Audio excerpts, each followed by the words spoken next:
What I can tell you again from yesterday is about 2:30 yesterday afternoon, Pawtucket Police received a call for an active shooter at Dennis Lynch Arena. Once we received that call, the police responded within 60 to 90 seconds. What we learned was that there was an individual suspect inside Lynch Arena that had fired upon family members. What I can confirm now is that the suspect was Robert Dorgan. His date of birth is July 15th of 1969. One of the victims was his ex-wife, Rhonda Dorgan, and also his son, adult son, Aiden Dorgan.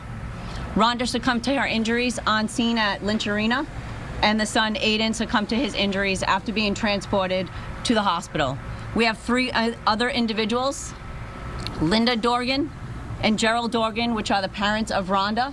They are at the hospital now.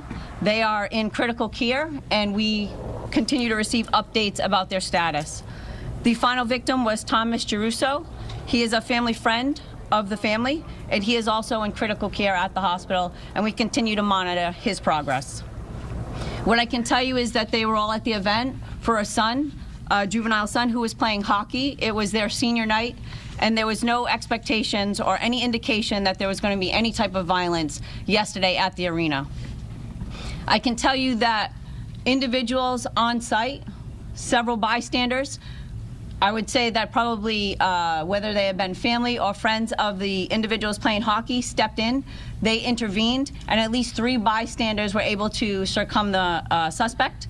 At that time, the suspect did reach for a second firearm, and he did inflict a self-inflicted gunshot wound, which is what he succumbed to on scene.